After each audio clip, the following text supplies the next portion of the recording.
খোলে না খোলে না খোলে না খোলে না খোলে না, শেষ দরজা তালাশ করলে মেলে না। আপনার নাম কি? আমার নাম কাউসার। ও আচ্ছা আচ্ছা আচ্ছা, কাউসার, একই কথা। শোনেন,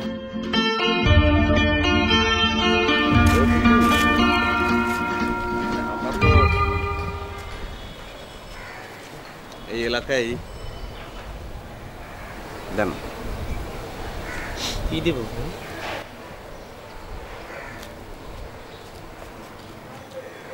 বুঝলেন কি রে, ওনারা চেনেন আপনি?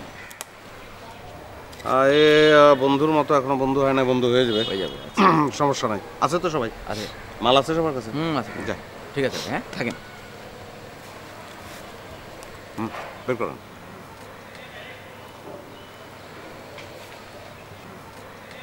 মোবাইল ভাই, এলাকাটা নিরাপদ মনে হচ্ছে না ভাই, খাইতে পারেন ভাই। দাঁত ফেলাই দেবো। মাল নাই সবার কাছে? জি ভাই, জি ভাই, আছে ভাই। থাকতে কো সবাই, যা ভাই, সাথে আছে। জি ভাই, জি ভাই, যা। জি, আসসালামু আলাইকুম ভাই।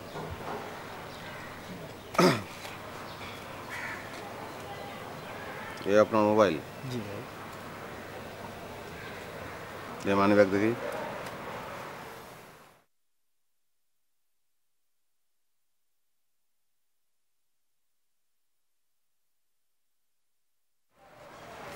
কি করো তুমি ভাই?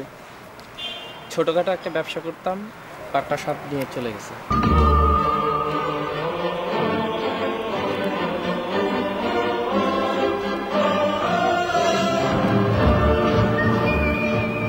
এখন কি করো? এখন একটা চাকরি আসে ঘুরতেছি, তবে পাইনি।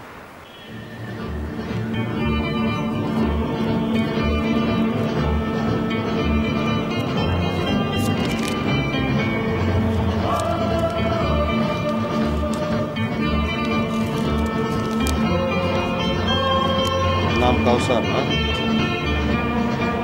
গ্রামের বাড়ি কোথায়? বরিশাল। বরিশাল কোথায়?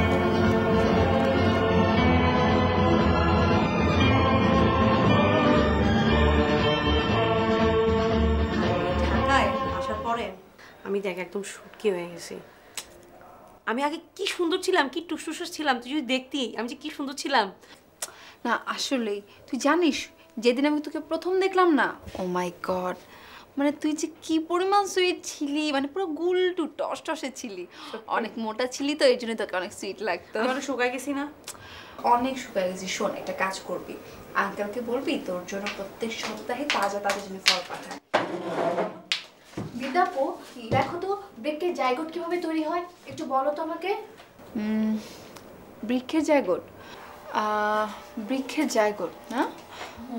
আচ্ছা, খাবারের কথা বলতেছিলাম, একটু গল্প করতেছিলাম। তোর কি মানে পড়া ছাড়া কোনো কথা নাই? আচ্ছা আসলেই তো আমরা এত সুন্দর গল্প করছিলাম, এর মধ্যে তুই পড়া কেন নিয়ে আসলে? তোর কি পড়াশোনা ছাড়া আর কোনো কাজ নেই? সারাক্ষণ শুধু পড়াশোনা আর পড়াশোনা। তাও যদি একটু ভালো রেজাল্ট করতি। ও, আর ও যে সারাক্ষণ খাওয়া খাওয়া করে ওইটাতে কোনো দোষ হয় না, আর আমি পড়ার কথা বললেই দোষ হয়ে যায়। দাঁড়াও, আমি তোমাকে 5 মিনিটের মধ্যে জানাই দিচ্ছি বৃক্ষের জায়গোট কিভাবে আচ্ছা, তৈরি হয়। আমি বড়দের সাথে বিয়াদবি না করলে হয় না তোর? আচ্ছা ঠিক আছে, তুই বৃক্ষের জায়গোট বের কর, তারপর আমাকে এসে বলিস। দেখছিস দেখছিস? আরে বাদ দে, তারপর কি হচ্ছে বল। এক্সকিউজ মি ভাই, কথা বলতাম। জি বল। আপনি কি ছাত্র, স্টুডেন্ট? জি না, আমি কাপড়ের ব্যবসা করি। তাহলে তো ভালো, আপনি জিনিসটা আরও ভালোভাবে অনুধাবন করতে পারবেন। এখন কিন্তু মনে করেন যে আপনার কাস্টমারে জিনিস কেনার পরে যে টাকা ফেরত হয়, ভাঙতি পয়সা যদি পায়, সেখানে যদি কয়েনের দরকার হয় সেটা কিন্তু আপনি দিতে পারেন না। হ্যাঁ জি। এখন কিন্তু দেখা যায় যে কয়েনের বদলে চকলেট দেয় অনেকে। আপনি কি জানেন আপনার ব্যবসার মধ্যে আপনি দেন? জি না, আমি দেই না, অবশ্য আমি দেই না, আমাদের কাপড়ের দোকান তো, যার কারণে চকলেট দেওয়া হয় না, কিন্তু দেয় সেটা জানি। আপনি চিন্তা করেন কোথায় গিয়ে নামছে, কয়েন হারায় গেছে। এবং আগে আপনি 1 পয়সা দেখতেন, সেটা তো নাই, জাদুঘরেও পাইবেন না মনে হয়। তারপর 5 পয়সা, 10 পয়সা, 4 আনা, এগুলি কিন্তু নাই। জি। এই যে কয়েনগুলি হারায় যেতেছে, এই হারানো থেকে রক্ষা করার জন্য আমাদের কিছু করা উচিত না ভাই?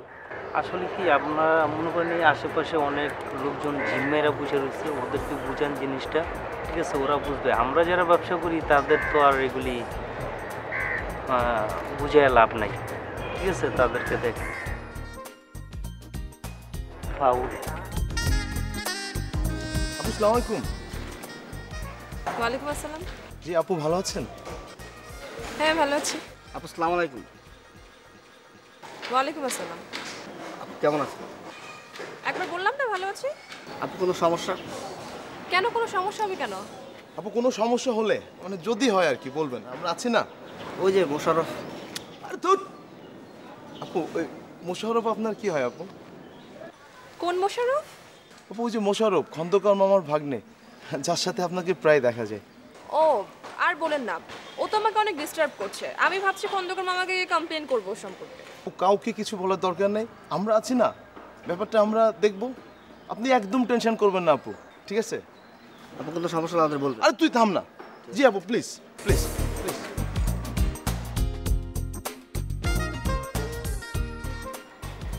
সাহেব ভালো আছে?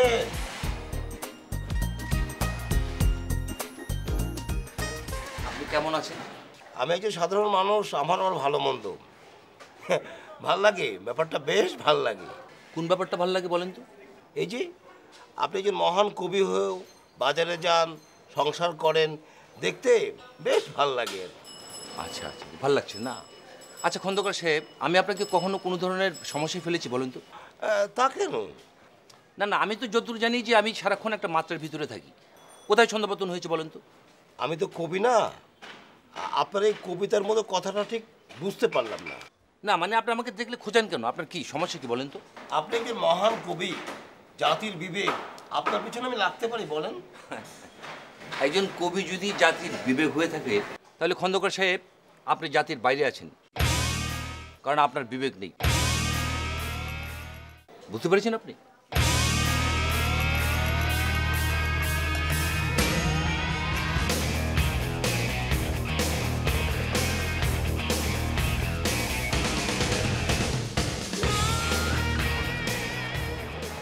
সময় হবে? আচ্ছা, আমাদের দেশে আগে তো 1 পয়সার কয়েন ছিল, এখন কি ওটা দেখেন হারাই গেছে। 5 পয়সা ছিল, দেখেন হারাই গেছে। এরকম করে 10 পয়সা, তারপর 25 পয়সা, যেটাকে আমরা 4 আনা বলি, হারাই গেছে, কিন্তু খুঁজে পাওয়া যায়। আর 50 পয়সা যেটা 8 আনা, ওটা কিন্তু এখন প্রায় হারানোর পথে, খুঁজে পাওয়া খুব কষ্ট। এই যে আমার হাতে দেখতেছেন 1 টাকার কয়েন, এটাও কিন্তু ঠিক সেরকমভাবেই হারায় যায়। এখন আমাদের দেশ থেকে এই ধরনের কয়েন হারায় যাক, এটা কি আপনি চান? চিন্তা করেন বাইরে বা ইউরোপের, বিশেষ করে ইংল্যান্ডের, আপনার 1 পয়সা থেকে সব ধরনের কয়েন কিন্তু সেখানে এখনো প্রচলিত, আর এটা সংরক্ষণ করে। কিন্তু আমাদের দেশে যে কোনো কারণেই হোক এই কয়েনগুলি হারাই যেতেছে। তা আমাদের উচিত এই ধরনের কয়েনগুলি রক্ষা করা। এগুলো হারাই গেছে তো গেছে, এই যে 1 টাকা যেটা আছে, 2 টাকা, এগুলিকে রক্ষা করা উচিত। আপনার কি মনে হয় এগুলি রক্ষা করা দরকার, এবং আপনি কি চান এটি রক্ষা হোক? জি ভাই, আমার আপনার কথা শুনে মনে হচ্ছে যে হ্যাঁ, এটা রক্ষা করা দরকার। বস একটা খবর আছে। কি খবর? বস ওই তানজিকা আপু আমারে। ওই তানজিকা আপু মানে?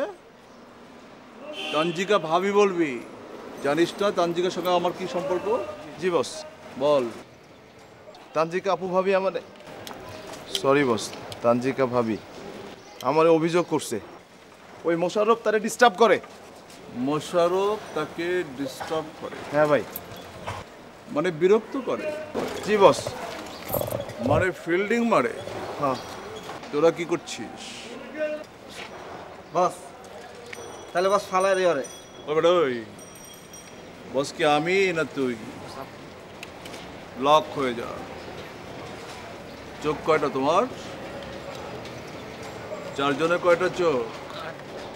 8টা চোখ দিয়ে কি দেখো? সিস্টেম করে দিতে। কোনো সিস্টেম নাই, কোনো সিস্টেম নাই, সিস্টেম লস করতে। বিষয়টা বোঝা গেছে কি বলতে যাচ্ছি? ক্লিয়ার? চলো।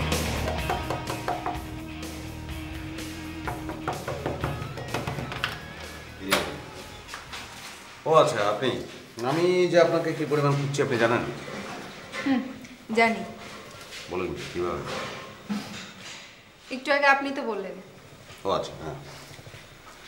তো আসেন ভিতরে আসেন। কেমন আছেন আপনি? জি ভালো আছি। হিলোল কোথায়? হিল্লোল চেনেন আপনি ওকে? আপনি ওকে চিনেন? হ্যাঁ। কিভাবে? আমি হিল্লোলকে আমরা খুব ছোটবেলা থেকে একসঙ্গে বড় হয়েছি। তারপরে যেটা হয় আর কি, ওই আমি আমার মতো করে ঢাকায় চলে আসছি। আচ্ছা আচ্ছা, আমি আপনাকে যেভাবে চিনি ওকে ঠিক সেভাবেই চিনি। ও হিলোল বাসায় নেই? ও না, ও বাসায় নেই।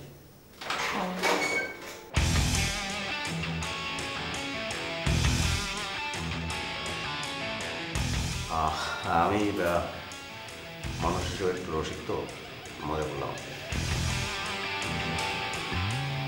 বাইরে কাজ আছে। আচ্ছা।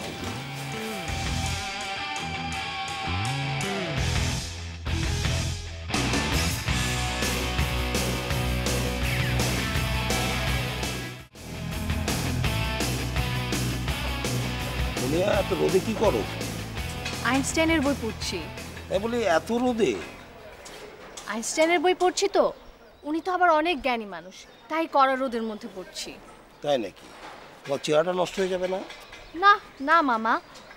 ও মামা, আমি না এই মাসের ভাড়া দেইনি এখনো, আরও 2-3 দিন দেরি হবে। আপনি কিন্তু আমাকে মনে করিয়ে দিবেন, আমি তো আবার সব ভুলে যাই। কোনো সমস্যা নেই, তুমি ছোট মানুষ, তোমার যখন খুশি দিও। ব্যাপারটা হচ্ছে তুমি যে গবেষণা করো আমার দেখতেই খুব ভালো লাগে। ধন্যবাদ মামা, আপনিই শুধু বুঝেন। না, বিষয়টা তো কতটুকু পড়লে? বেশি পড়তে পারিনি, এই যে এতটুকু পর্যন্ত পড়েছি। কি পড়লে? আমি আচ্ছা বলেন তো, আইনস্টাইনের মস্তিষ্কের কতটা সেল খুলেছে? 17।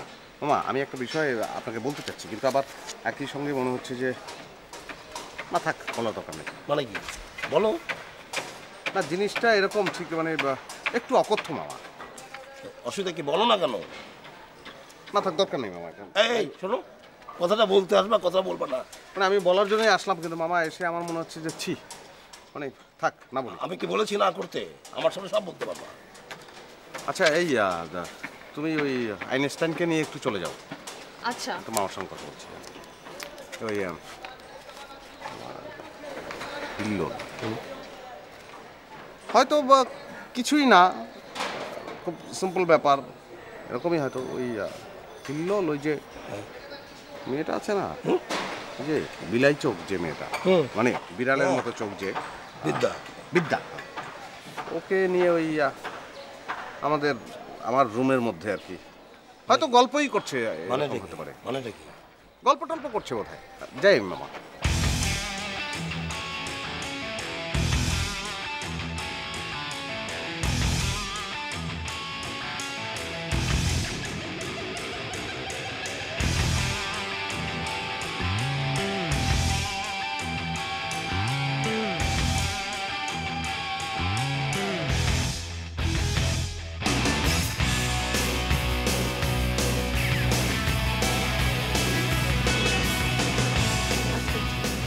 আর একটু থাকো না। আমার টিউশনি আছে, যেতে হবে তো এখনই? হুম। আচ্ছা আমাকে বলো তো, যে মোশাররফ তোমাকে কি বলছিল? তেমন কিছু না, এমনি হাই হ্যালো। না, হাই হ্যালো হলে আমি বাথরুম থেকে বেরোনোর সাথে সাথে পালিয়ে গেলাম। ওফ, আর কিছু বলেনি। শোনো, আজকে উঠি তাহলে। হুম। এই হ্যালো, এই হ্যালো, এখন হবে। এই তুমি থাকো, আমি দেখছি। জি বাবা, এই দরজা খোলো। এই এটা কি বাড়ি নাকি? এটা কি এর জন্য কি তোমরা এই বাড়িতে আসছো? ভিতরে মেয়ে লোক কেন? ওয়াই, কি জন্য? উত্তর দাও। ওয়াই, আমি তোমাকে কি জন্য রাখছি এখানে? বাবা কি মামা, কি মামা, কি মামা, কি আমাকে মামা লাগাচ্ছ কি এখানে? কি এটা কি ভদ্রলোকের বাড়ি নাকি? বাবা আমাকে মাফ করে কি জানো মা? বাবা শোনেন, আমি না এই বিদ্যার জন্যই ঢাকা শহরে আসছি।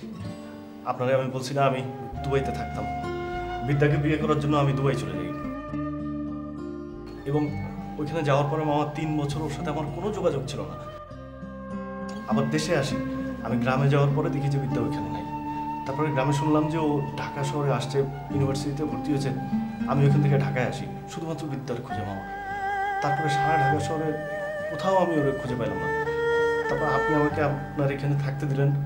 হঠাৎ করে আমি জানলাম যে বিদ্যা আপনার এখানেই থাকে। মামা, আপনি বলেন আমার এখন কি করা উচিত?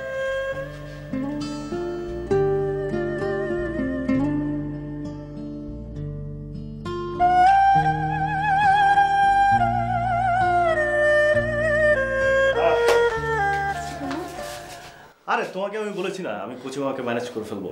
ম্যানেজ করে ফেললাম। কোচিং মামা কিছু বলেনি? তুমি এই সমস্ত নিয়ে কোনো টেনশনই করো না। আচ্ছা আজকে তাহলে আমি যাই।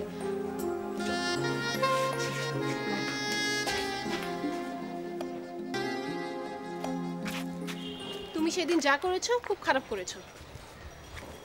সেদিন আমি কি করলাম কিছুই বুঝলাম না। কি করেছি বলো? ঢং করো না, রাখো তোমার মোবাইল, এটা আমার কোনো দরকার নেই। সরি। ওকে বাবা, এই মোবাইল আমি রাখতে পারবো না। তুমি বুঝো আম্মু যদি জানে মোবাইল আমার কাছে, আমার কি অবস্থা হবে? ওকে ওকে ওকে ওকে আমি বুঝতে পারছি, কোনো সমস্যা নাই। যদি আমার হবু শাশুড়ি তোমার আম্মু জেনেই ফেলে তাহলে পরে আমরা কি করব? আমরা বিয়ে করে ফেলবো। তাই? জি। আপনি জানেন আমার বয়স কত? অবশ্যই জানি। হ্যাঁ। আপনার বয়স এই মুহূর্তে হচ্ছে 17 বছর 7 মাস, দিনও বলতে পারি। এখনো 5 মাস বাকি দাদা।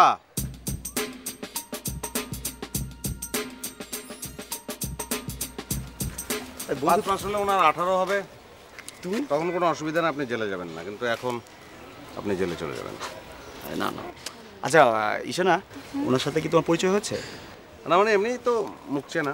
উনি আমার খুব ক্লোজ ফ্রেন্ড, হচ্ছে মোশাররফ করিম। ভালো আছেন আপনি? না ভালো আছে। হ্যাঁ, না মানে ঠিক তো আছেই।